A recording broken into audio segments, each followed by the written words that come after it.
Assalamualaikum warahmatullahi wabarakatuh. Selamat pagi anak-anakku kelas 5. Masih bersama dengan Ibu Winarni.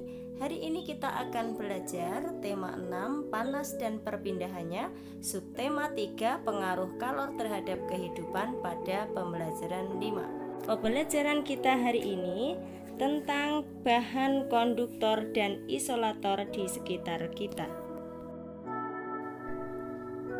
Barang-barang dalam kehidupan sehari-hari banyak yang memanfaatkan sifat benda sebagai konduktor atau isolator. Selimut dan panci merupakan benda yang memanfaatkan sifat ini. Selimut memerangkap udara. Udara adalah isolator sehingga tidak menghantarkan panas yang keluar dari tubuhmu. Dengan demikian, badanmu terasa hangat. Jaket dan sarung tangan wol memiliki cara kerja yang sama, yaitu untuk memerangkap udara agar badan tetap hangat dan tidak kedinginan. Kemudian panci yang biasa digunakan di dapur. Panci ini terbuat dari bahan logam, misalnya aluminium. Aluminium merupakan penghantar panas yang baik. Panci akan menghantarkan panas ke makanan yang dimasak. Ada bagian pada panci yang justru berfungsi sebagai isolator. Pegangan panci ini terbuat dari plastik. Plastik merupakan isolator sehingga kalian tidak akan kepanasan ketika memegangnya. Kemudian ada oven atau pemanggang. Ini juga menggunakan prinsip perpindahan panas secara konduksi. Dengan menggunakan bahan konduktor seperti aluminium, diharapkan panas dari sumber panas seperti kompor tidak keluar sehingga panas tersebut dapat mematangkan kue atau masakan yang dipanggang. Pemanggang biasanya berbentuk kotak dan tertutup. Bentuk yang tertutup ini ingin memaksimalkan panas untuk mematangkan makanan secara merata. Kemudian ada mesin mobil dan motor, terbuat dari bahan yang dapat menghantarkan panas. Mesin memerlukan panas untuk memperoleh kinerja mesin yang ideal. Mesin juga memerlukan energi listrik, sehingga perlu bahan konduktor sebagai penghantar listrik. Selanjutnya setrika listrik. Sumber panas berasal dari aliran listrik yang memanaskan kumparan di bagian bawah setrika. Agar panasnya sampai dari kabel listrik ke pakaian, maka pada alas atau bagian bawah setrika dibuat dari bahan logam. Sedangkan bagian pegangan setrika terbuat dari plastik yang bersifat isolator.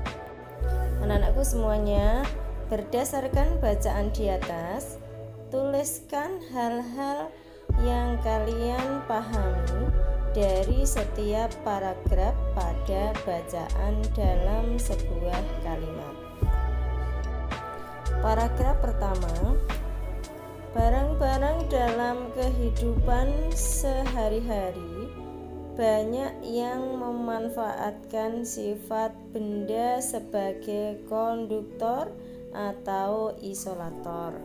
Kemudian paragraf 2, selimut, jaket, dan sarung tangan wol memerangkap udara atau isolator supaya tubuh tetap hangat dan tidak kedinginan.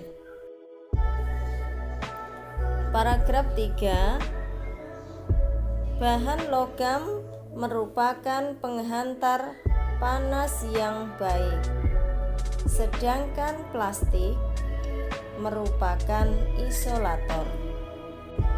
Paragraf 4, prinsip perpindahan panas secara konduksi juga dipakai pada oven atau pemanggang. Paragraf 5, mesin kendaraan beroda 4 dan motor terbuat dari materi konduktor. Paragraf 6, bara arang dan listrik merupakan sumber energi panas.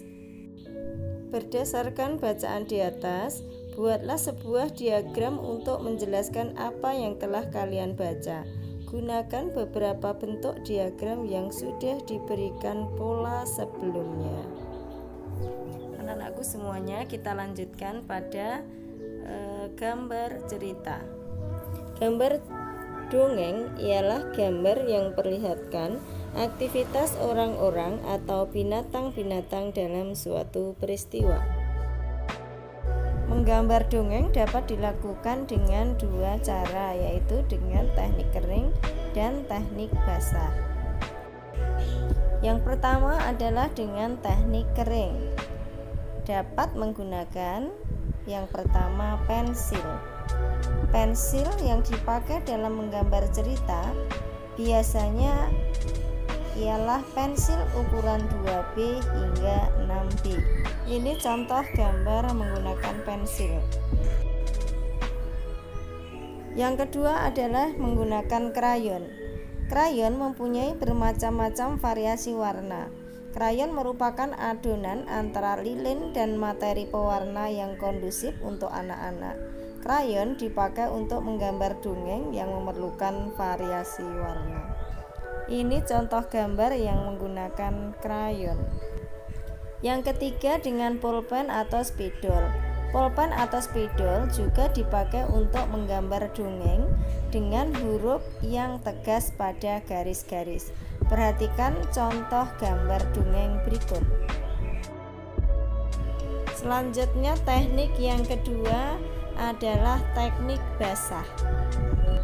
Pada teknik basah ini, media yang dipakai untuk teknik lembab antara lain cat air, tinta, atau media lain yang memerlukan air sebagai pengencer. Contoh gambar teknik basah seperti ini. Demikian anak-anakku pembelajaran kita hari ini. Semoga kalian tetap semangat untuk belajar. Sampai jumpa pada pembelajaran selanjutnya. Terima kasih. Wassalamualaikum warahmatullahi wabarakatuh.